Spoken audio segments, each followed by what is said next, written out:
Toga melio, toria melio, maraca melio. Toga melio, toria melio, maraca melio. Vinha kona pofe imena cho, afina deha. Nya kona pofe imena cho, afina ogbavualo. Agobo, Israel nanavi maweta. Ala kesato yira weha. Nakpaha abasa Afrika towana. Ziki hagbola dejinao. Bo boya chobwe. Amaukata nyawonto uha pa oson. Bazaha na gamle bonai. O mawira wolo. Menye miawe o. Yehowa menye miawu na debubio. Negbe won kogalanwe na debubie. Afonye let's ben vidreku. Enye nyatefe matromatro be. Ne Yehowa mawira amareka matan profideo. Nenenu amareka matan kwelashi. Wanya tuma bobo jire nwo. Den bia kple nwa vartefe. Kake open gboro kata azulanya abe ahitofel pe adamrodo we na nyatefe na to na vama anyo ka hagbe na do gbafia ba nyakona kpo pe mana to ya de mokaje o to vazo hafi mai college ya enyagbe yo danye chokro nume be vinye na yia na dondo togameli todiameli na nejo miagble na o nyeko na kwafe ime na cho hafi na de ha nmata me cho nyagbe o enu klom duaja ve vierto na agbesuku vio be wa dondo Israel nanavi maweta akpanao de wadandodo ta amana nyunao plesanam habobo nablu toga melio todia melio mareke melio toga melio todia melio mareke melio vinya nyeko na kwafe ime na cho afina deha nyeko na kpofe ime na cho afina ogbavualo o vinya nei na dondo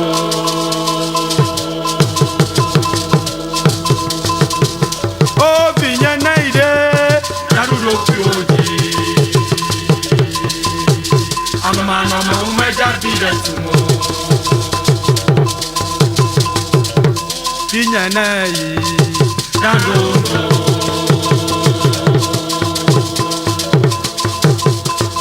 o vinya nei na dondo kyoji amama umeja bide tumo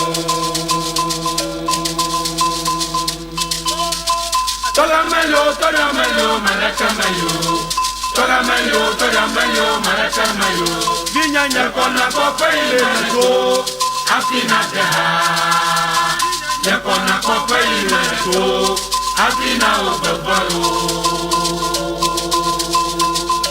oh toga melio maraka melio toga melio maraka melio vinya nyakona kofe ile to afina deha vinya nyakona kofe ile to afina obevalo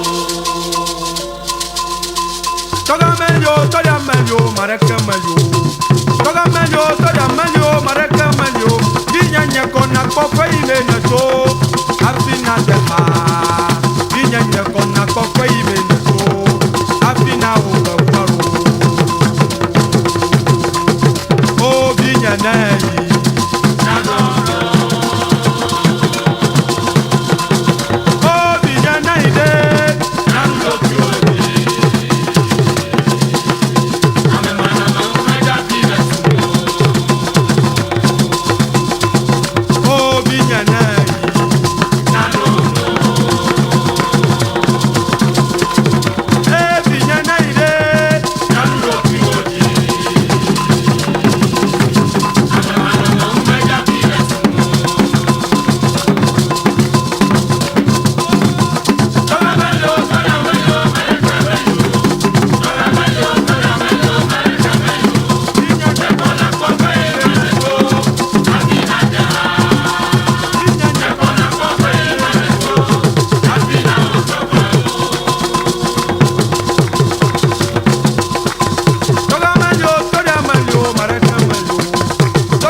yi me ne tso hafi na o dɔ gbalo o bi nyana yi.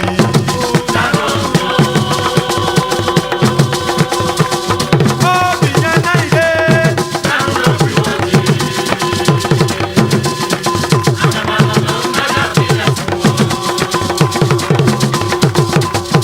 O bi nyana yi.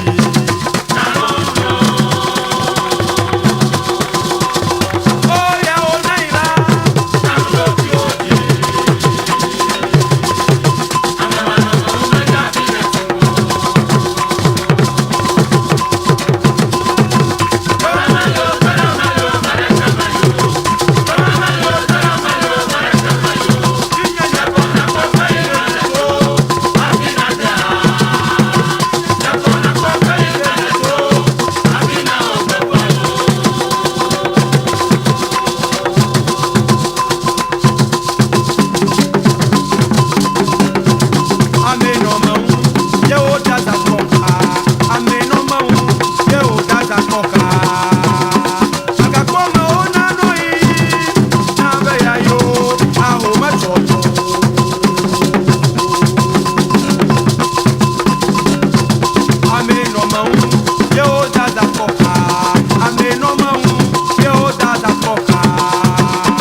Betonya la sasa, betonya la bara, betonya la sasa, betonya la bara, betoma goglo, betoma no.